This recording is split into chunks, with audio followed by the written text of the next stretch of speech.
জুবিন যে সেই সময় স্ট্রাগল করছিল ভিডিও দেখে তা অনুমান করাই যায়। আর এই সমস্ত ভিডিওগুলো জুবিন প্রেমীদের মনে সন্দেহ তৈরি করে, প্রশ্নের ঝড় তুলে দেয়। তারা মনে করতে থাকে কিছু একটা হয়েছে, আর সে কারণেই তারা ওই justice for Zubeen da slogan দিতে থাকে। এত কিছুর পর যখন 7 জনকে গ্রেপ্তার করা হলো, তখন ওই অভিযুক্তদের জেরার পর কি তথ্য পাওয়া গেল, কেন তা সাধারণ মানুষকে জানানো হলো না? যদি অভিযুক্তদের জুবিনের মৃত্যুতে যুক্ত থাকার তথ্য পাওয়া যায়, তবে তাদের সিট নিজেদের হেফাজতে রাখলো না কেন? কেনই বা 1 মাসের মধ্যে জেল হেফাজতে পাঠানো হলো তাদের? তাহলে ওই 7 জনকে গ্রেপ্তারের যৌক্তিকতা কি? আদৌ কি তারা দোষী, নাকি বলির পাঠা তৈরি করা হচ্ছে তাদের? জুবিন প্রেমীদের চোখে ধুলো দেবার জন্য কৌশলে তদন্ত খেলা চলছে না তো? প্রশ্ন এটাও যে জুবিনের মৃত্যু থেকে কারা সুবিধে নেওয়ার চেষ্টা করছে? কেন ধীরে ধীরে জুবিনের মৃত্যুকে রাজনৈতিক ইস্যু তৈরি করা হচ্ছে?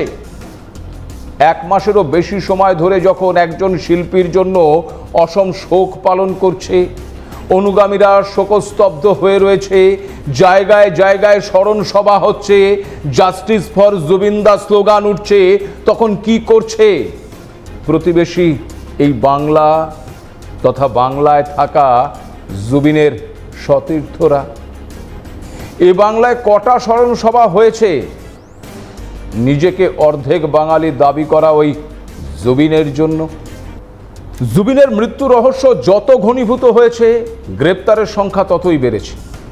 যে 7 জনকে গ্রেপ্তার করা হয়েছে তাদের মধ্যে রয়েছেন নর্থ ইন্ডিয়া ফেস্টিভ্যাল অর্গানাইজার তথা ট্রেন্ড MMS কোম্পানির শ্যাম কানু মহন্ত, ম্যানেজার সিদ্ধার্থ শর্মা, ব্যান্ড সদস্য শেখর জ্যোতি গোস্বামী, অমৃতপ্রভা, জুবিনের তুতো ভাই তথা সাসপেন্ডেড পুলিশ কর্মী দীপক গার্গ এবং জুবিনের 2 নিরাপত্তা রক্ষী।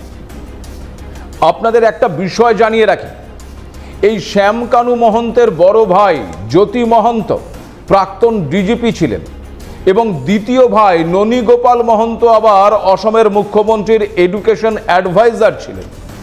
বর্তমানে তিনি আদর্শ বিদ্যালয় সংগঠনের চেয়ারম্যানও বটে। এই ঘটনায় স্বাভাবিকভাবেই যুক্ত হয়েছে রাজনৈতিক রং। ইতিমধ্যেই এই ঘটনায় কংগ্রেসের তরফে বিজেপির বিরুদ্ধে তোপ দাগা হয়েছে। জুবিনের মৃত্যু রহস্য উদ্ঘাটনে কংগ্রেসের তরফে CBI তদন্তের দাবি জানানো হয়েছে। অন্যদিকে গোটা বিষয়টি থেকে হাত ধুয়ে ফেলতে চাইছে অসম সরকার। অসম সরকারের তরফে জানিয়ে দেওয়া হয়েছে ওই শ্যাম কানু মহন্তের কোম্পানির সঙ্গে সরকার আর কোনো কাজ করবে না।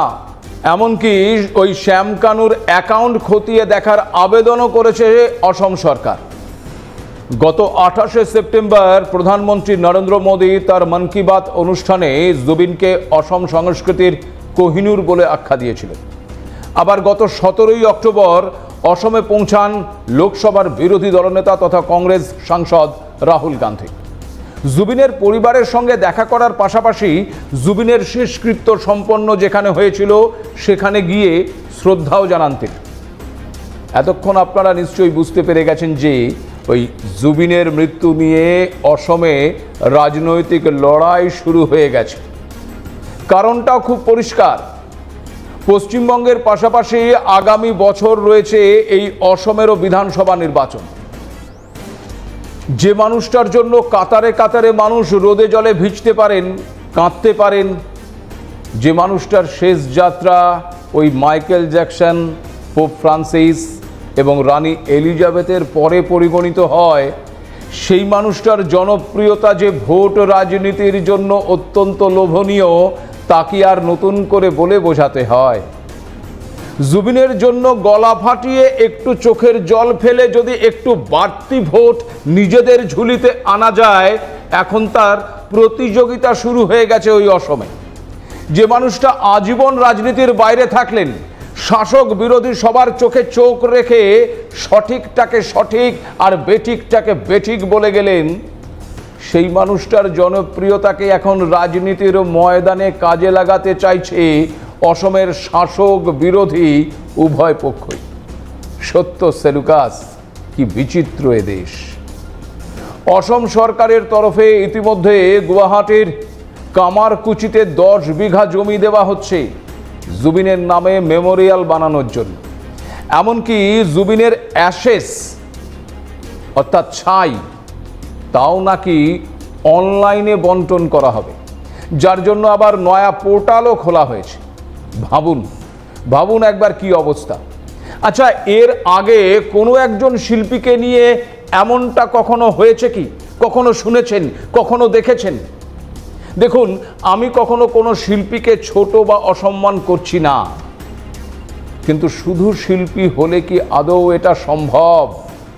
একটা মানুষকে নিয়ে জনতার এই উন্মাদনা সত্যিই কি সম্ভব শুধু শিল্পী হওয়ার কারণে? মানুষটি চিরতরে বিদায় নিলেও অসম যেন কিছুতেই ভুলতে পারছে না বা ছাড়তে পারছে না তাদের প্রিয় জুবিনদাকে। মৃত্যুর 1 মাস পর গত 19 অক্টোবর জুবিনের স্মরণে তাই বাঁশিতে বেজে উঠেছিল মায়াবিনীর করুণ সুর, যা ফের একবার কাঁদিয়েছিল অসমকে। জুবিন যা করে চলে গেল তা তার আগে কেউ করতে পারেনি, আর তারপরেও কেউ পারবে কিনা জানা নেই। কিন্তু বাঙালি হয়েও একটি কথা আবারও বলতে হচ্ছে, নিজেদের আমরা সংস্কৃতি প্রেমী মানুষ বলে দাবি করি, কিন্তু একজন সঙ্গীত জগতের কোহিনূরের জন্য বাংলার কি অবদান বলতে পারেন? জুবিন যে ভাষায় গান গেয়েছেন তার মধ্যে বাংলা অন্যতম। বাংলার বহু সুরকার থেকে সঙ্গীত শিল্পী জুবিনের সঙ্গে পারফর্ম করেছেন। বাংলার বর্তমান বহু নায়কের গলায় কণ্ঠ হয়ে উঠেছেন ওই জুবিন। গত 1 মাসে কোথাও একবারও বাংলার শিল্পী মহলকে দেখেছেন জুবিনের জন্য একটা স্মরণ সভা করতে? কাউকে শুনেছেন যে অসমে গিয়ে ওই জুবিনের পরিবারের সঙ্গে দেখা করতে, অসমবাসীর পাশে দাঁড়াতে? তবে একেবারে যে হয়নি তা নয়, হয়েছে। বাংলায় থাকা কিছু জুবিন প্রেমীদের দ্বারা হয়েছে, আর কেউ কেউ নিজের অনুষ্ঠানের ফাঁকে জুবিনকে নিয়ে 1-2টি কথা বলেছেন এইমাত্র। না, বাংলা কিছু না করলেও জুবিনের কিচ্ছু যায় আসে না।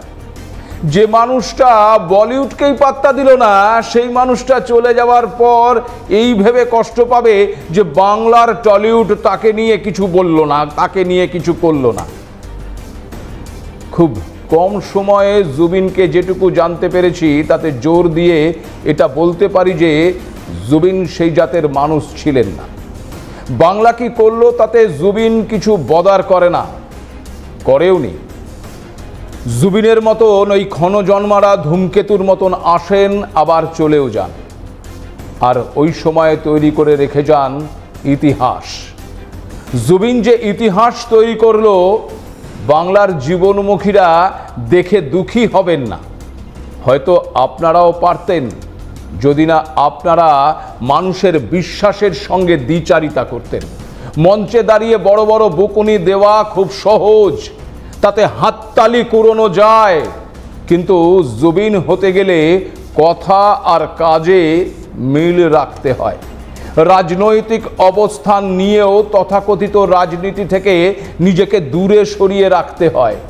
রাজনৈতিক মঞ্চে দাঁড়িয়ে মানুষ জ্ঞানের কথা শুনতে চায় না, কারণ মানুষ জানে আর যাই হোক দুর্নীতির ঘুণ ধরে যাওয়া দেশীয় রাজনীতির মঞ্চে দাঁড়িয়ে কাজ পাওয়া যেতে পারে, পকেট ভরানো যেতে পারে, কিন্তু সমাজ পরিবর্তনের স্বপ্ন দেখানো যায় না, যৌথ খামার তৈরি করা যায় না, পৃথিবীকে শান্ত করে ঝড় থামানোও যায় না। জুবিনের ছিল ঝড়ের সাথে বহু যুগের নাচন, আঁধারি ছিল তার সত্য বহুদিনের আপন। তাই আর্তের পাশে দাঁড়াতে পেরেছিলেন তিনি। তার জন্য জীবনমুখী গানের কেতা দেখাতে হয়নি ওই জুবিনকে, বরং শত সহস্র জীবনের কাছাকাছি পৌঁছেছিলেন জুবিন।